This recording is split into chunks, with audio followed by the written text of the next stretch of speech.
Oke, ketemu lagi dengan Edwin di channel analisis laporan keuangan. Oke, untuk kali ini saya membahas INKP ya. Kita lihat nih kinerjanya bagus nggak berdasarkan laporan keuangan 2025 Q3-nya dari sudut pandang saya. Oke, kita langsung aja ke analisis ya. Untuk INKP ya, semua orang tahu lah ini pabrik kertas ya.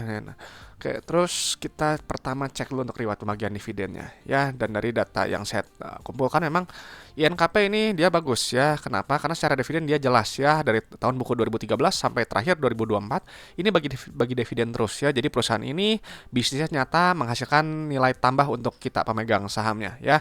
Cuman yang terpenting sih 3 tahun ke belakang aja ya. Jadi karena dia saya rasa kalau udah 3 belakang seperti ini kita bagi dividen ya dia artinya udah stabil. Oke, jadi ini perusahaan ini kita layak lebih lanjut, dilihat lebih lanjut ya. Nah, kenapa ya perusahaan itu harus bagi dividen? Karena perusahaan yang bagi dividen itu adalah perusahaan yang memang sudah terbukti profit dari bisnis ya. Jadi nggak cuma untung di atas kertas aja. Ya, pastinya juga kalau perusahaan nggak bagi dividen, bisa jadi perusahaan tersebut ya mungkin ada masalah gitu ya dengan bisnisnya atau mungkin cuma memperkaya aja owner perusahaannya yang biasanya merangkap sebagai komisaris dan direksi. Ya, jadi makanya cari perusahaan yang pro kepada pemegang saham. Nah, ini kita ubah dulu ya satuannya ini ribuan dolar ya. Ini kita kalikan dulu kursnya. Oke. Ya, kayaknya ini udah ada dalam ribuan dolar. Kita langsung cek dulu yang pertama untuk kas Tarakas ya. Tadi zoom dulu biar enak. Nah. Oke ya, yang pertama langsung aja kita pindahin dulu kas Tarakas ya. Kenapa kita harus lihat kas Tarakas ya? Karena kas Tarakas ini adalah jumlah uang yang ada di dalam dompet perusahaan. Jadi si uang ini punya fungsi untuk bayar operasional, ekspansi, dan juga untuk bayar pinjaman ke bank. Ya, jadi nilainya jangan terlalu sedikit. Kalau terlalu sedikit atau terlalu kecil nilainya nanti bisa jadi perusahaan tersebut punya masalah dalam membayar operasionalnya, ekspansinya atau bayar tadi pinjamannya ya kalau misalnya ada. Dan di sini untuk posisi Kastara Kaca si Indah Kiat ini dia naik 10% ya, naik 181 ribu USD. Oke, ya benar kan? Oke, 181 ribu kali kurs ya, 181 juta berarti ya. Oke, selanjutnya lah kita langsung cek dulu pendapatan ya. Untuk pendapatan ekuitas ya kita langsung pilahin dulu untuk saldo labanya ya, yang ini nilainya. Ini kita harus lihat ya saldo laba ini. Kenapa? Karena saldo laba ini adalah total akumulasi keuntungan yang telah dihasilkan perusahaan dari semenjak perusahaan ini pertama kali berdiri sampai sekarang 2025 Q3.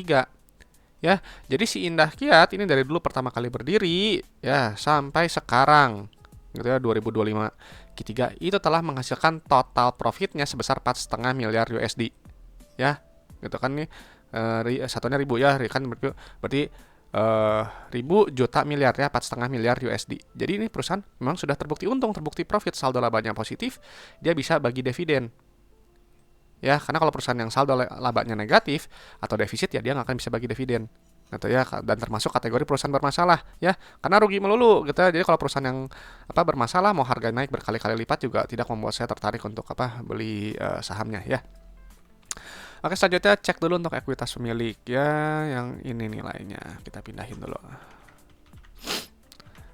Oke, 6407769 Oke ya, ini kita lihat ini rasio saldo laba terhadap modal awalnya 2 ya, artinya perusahaan ini telah menghasilkan total profitnya itu sebesar 2 kali modal awalnya ya. Jadi kalau punya bisnis modal 1 miliar itu telah profit 2 miliar ya, dan itu di luar dividen yang telah dibagikan ya. Jadi kalau misalnya ini dimasukkan kembali nilainya dividen mungkin nilainya udah lebih ya. Dan secara PBV memang ini udah cukup murah ya di 0,49 dengan potensi profitnya 102% kalau dia mencapai ke book value-nya di 20.000. Sekarang ini 10.000. Ya, dan nilai tambahnya memang dia udah dihargai di bawah saldo labanya ya di 0,74. Jadi memang saya ingat ya INKP ini kan waktu itu yang booming tahun berapa tuh ya, waktu itu memang masih 2000 berapa ya, itu tuh 17, 18, 19 tuh saya lupa ya, atau 20. 17 ingat saya 17-18 itu kan kenaikannya luar biasa ya, karena memang perusahaan ini waktu itu kalau secara laporan keuangan itu memang benar-benar sangat-sangat under value ya. Perusahaan rutin bagi dividen gitu, PBV PR waktu itu rendah sekali ya kalau nggak salah di 1000 gitu ya. Nah itu belum banyak investor yang lirik gitu ya, karena ya kembali lagi gitu ya, begitu perusahaan yang under value gitu yang dia rutin bagi dividen bagus, secara valuasinya murah dan pas ada sentimen atau dia dilihat oleh katakanlah pemain besar gitu ya, kalau secara teknikal atau teknologi nanti dia akan terdorong naik sekali tinggi gitu ya. Jadi memang yang biasa dilakukan ya membeli ketika murah gitu ya, dan tinggal masalah waktu aja nunggu. Nah, saya nunggunya nggak tahu kapan ya.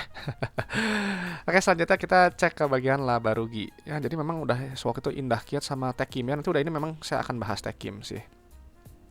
Oke, kita lihat dulu untuk pendapatan ya, yang ini nilainya. Oke, kita pindahkan dulu. Kenapa kita harus lihat pendapatan? Karena pendapatan ini adalah pos keuangan yang menunjukkan pertumbuhan perusahaan.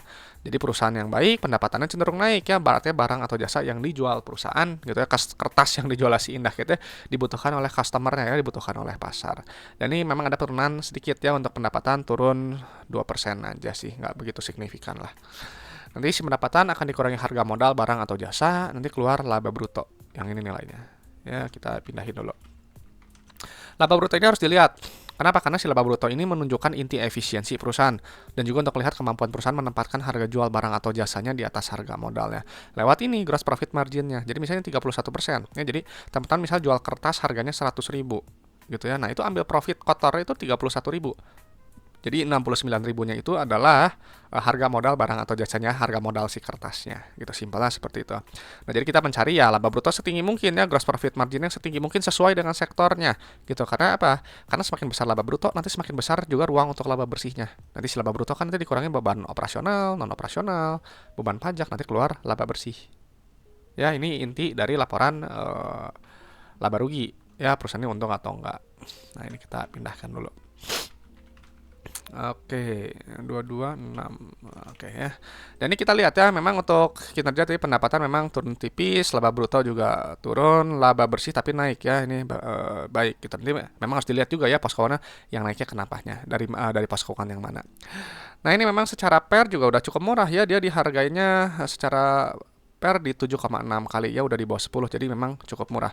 Ini bisa jadi sih mungkin terulang lagi ya, kayak waktu 2017 atau 18 itu ya. Jadi ini ketika orang-orang lagi berbondong-bondong saham lain gitu ya, orang-orang yang udah punya mungkin Indah Kiat gitu, nggak tahu dipanennya kapan. Nanti mungkin siklus itu akan berulang ya, karena ini dihargai murah gitu. Nanti bisa aja naik kembali ya. Cuman kembali lagi ya, itu tergantung teman-teman yang menilai gitu, apakah masih layak dibeli atau enggak ya. Oke, selanjutnya untuk laporan arus kas ya, penerimaan kasnya dulu yang kita cek. Ini harus dilihat ya. Kenapa? Karena dia ini sebenarnya berbeda dengan pendapatan. Gitu. Kalau pendapatan itu dia kan sifatnya akrual ya, jadi diakui dulu, dicatat dulu di atas kertas. Tetapi kalau penerimaan kas itu jumlah uang yang benar-benar si customer bayar ke perusahaan ya. Dan ini rasionya tinggi ya, 108%. Artinya kalau teman-teman jual kertasnya harganya 100 juta gitu, total jual kertas 100 juta, customernya bayar 108 juta. Nah, 8 juta itu bisa jadi piutang yang sebelumnya belum tertagih. Ya, makanya rasionya harus tinggi karena si kas tadi punya fungsi tadi untuk bayar operasional, ekspansi, dan juga untuk bayar pinjaman ke banknya. Ya, di sini memang untuk penerimaan kasnya dia naik ya, gitu ya, dibandingkan dengan periode sebelumnya. Padahal pendapatannya yang sekarang memang dia turun, gitu ya. Jadi ini bagus sih sebenarnya, gitu ya. Nah, sekarang dia bilang pendapatannya 2,3 miliar USD, gitu ya. Terus terima uang kasnya 2,5 miliar USD. Nah, sekarang sisa 2,5-nya ini kita bayar untuk operasional ya, supplier, karyawan, dan seterusnya. Nanti keluar net CFO yang ini nilainya. Gitu ya, dipindahkan dulu. Nah, ini dilihat ya, wajib nilainya positif ya untuk net CFO. Artinya bisnisnya itu menghasilkan uang tunai. Jadi uang yang telah susah payah dikumpulkan dari customer gitu ya, itu nggak habis hanya untuk bayar operasional. Ya, jadi bayangannya punya teman-teman punya bisnis tapi uangnya habis hanya untuk operasional, nggak ada sisa. Ya nggak nutup, kan artinya sebenarnya rugi ujung-ujungnya. Ya, karena ya tadi nggak ada uang tunainya gitu. Nah, nanti selanjutnya ini memang bagusnya net CFO-nya dia naik 2 kali lipat. Dan untuk aktivitas ekspansi usahanya kita sekarang lihat, kita tulis dulu sahamnya ini nilainya negatif ya. Ini bagus, artinya perusahaan ya dia berekspansi atau dia memelihara aset produktif ya. Nah, lihat pembelian aset tetap atau aset dalam pembangunan. Ya, aset dalam penyelesaian mungkin ya, ini segini nilainya. Ya, nah ini memang bisa dicek aja nih di CALK-nya ya, tinggal dicek aja gitu. Cuman memang kalau saya sih jarang sekali ya, karena terlalu teknis ya, itu lebih ke arah untuk pemakaian internal ya, laporan keuangan untuk internal biasanya sih seperti itu. Tapi kalau penasaran nggak apa-apa ya. Dan ini untuk lihat ya, untuk kinerja ekspansi usahanya ini memang hampir sama ya. Jadi nggak yang agresif juga, tapi juga nggak yang mengurangi ekspansi ya. Lalu untuk aktivitas pendanaan atau aktivitas ekspansi aktivitas pinjaman ke banknya ini sahamnya mana ya, di bawah. Nah, yang ini nilainya. Nah, ini menarik. Kenapa menarik? Karena ini nilainya positif. Kalau nilainya positif, artinya perusahaan itu dia mengambil pinjaman. Ya, dia ambil pinjaman gitu ya.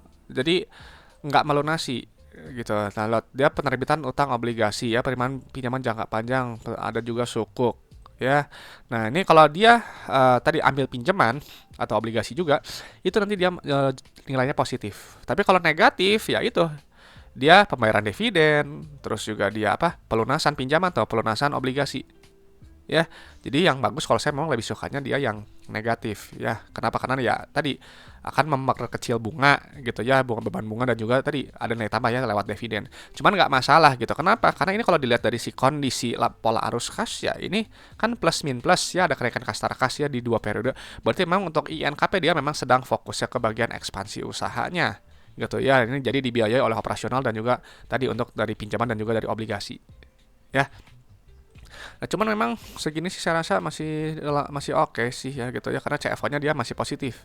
Ya, karena kalau CFO negatif kan berarti dia kesulitan untuk bayar nanti pinjamannya. Nanti takutnya gali lubang tutup lubang. Oke, selanjutnya kita cek juga untuk ini ya, risiko bisnisnya secara likuiditas dan solvensinya kita naik lagi ke atas. Oke. Ini kita pindahin dulu ya, yang ini aja nilainya, ambil yang ini. 436 ya. Oke ya, satu lagi aset liabilitas tidak lancarnya, yang ini nilainya. Nah, ya ini kita lihat ya, ini rasio lancarnya ini kuat ya, dia di 2,5 gitu ya. Jadi dia bisa apa melunasi liabilitas jangka pendeknya dengan 2,5 kali apa aset lancarnya. Ini kuat sih, posisinya segini masih efektif ya, meskipun dia di atas 2, ini 2,5 masih masih oke lah, masih batas toleransi dia tuh. Jadi dia bisa memaksimalkan ya penggunaan aset lancarnya. Lalu untuk rasio kas dia ini 0,78 gitu, ini juga masih kuat gitu ya, masih di atas 0,5 sampai 1 ya. Jadi oke, good gitu ya. Tapi kita cek juga ya untuk short term debt-nya ya. Short term debt-nya ada apa aja ya nih? Ada pinjaman jangka pendek, terus ada pinjaman nih bank jangka panjang ya, yang ini musyarakah jangka panjang gitu ya. Nah, ini pinjaman jangka panjang ini nggak tahu nih. Ini ya dia ke bank atau enggak. Ya, cuman kalau saya mungkin ambil yang ini aja. Jadi kita pindahkannya bank jangka pendek yang ini, terus yang ini, nah musyarakah, obligasi sama sukuk ya. Jadi ini lumayan banyak ya. Jadi kita ambil 4 aja ya. Tadi ya kita pindahkan lo ini 811 720 ditambah dengan pinjaman jangka panjang 2216 ditambah dengan musyarakah tambah lagi dengan obligasi tambah lagi dengan ini ya sukuk. Oke ya, banyak. Nah, ini juga kita sama nih, kita pindahin dulu ya. Jadi memang waktu itu saya sempat bikin apalah pooling, ini ada yang kurang nih ya, ada pembiayaan musyarakah jangka pendek. Ini ada yang kurang. Tambahin dulu. Ya, yang ini nih. Apa kita meskipun jumlahnya kecil tapi biar dia lebih presisi nilainya. Kayaknya kita pindahin dulu. Ada waktu itu saya kemarin bikin pooling gitu ya. Apakah lebih baik data keuangannya diisi dulu gitu ya sebelum dibahas gitu ya, atau mending kayak sekarang sambil ngisi sambil dibahas gitu. Nah, ternyata memang banyak yang pengen saya sambil diisi kayak gini ya.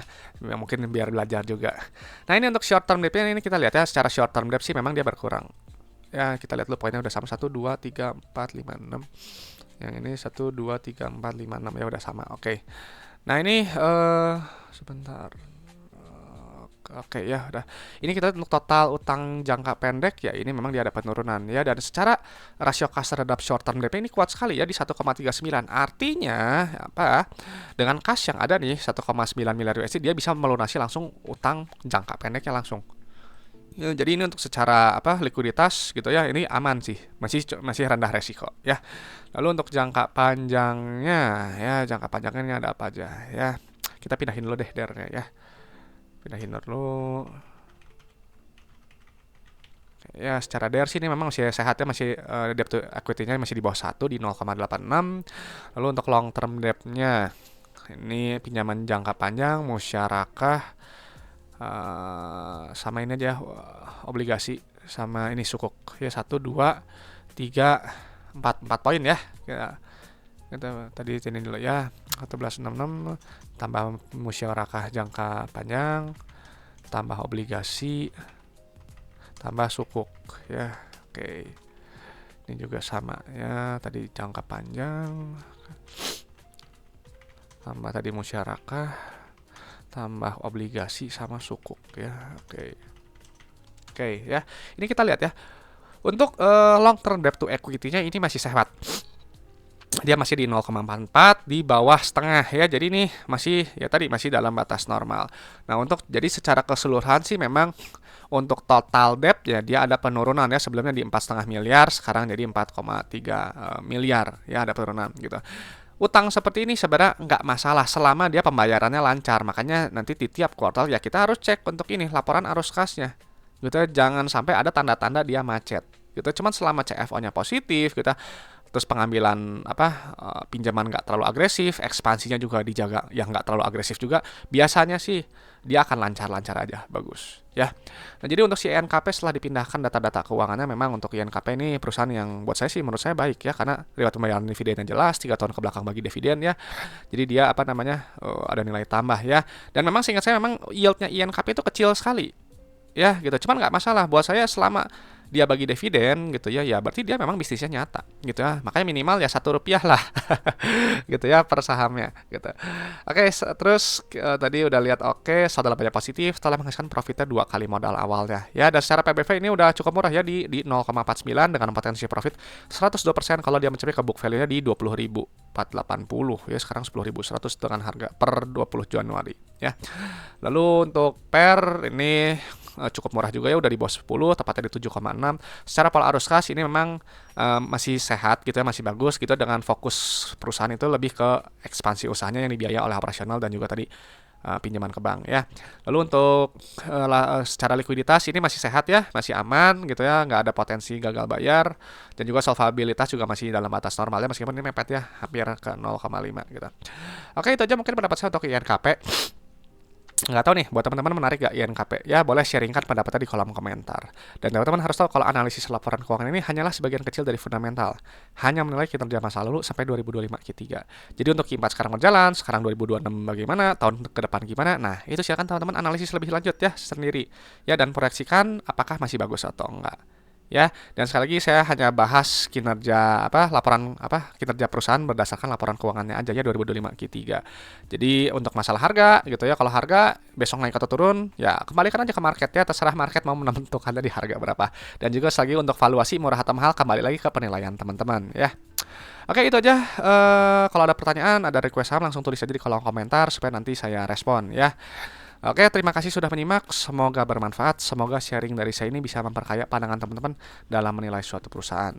Ya, saya Edwin dari channel Analisis Laporan Keuangan. Sampai jumpa di video-video berikutnya.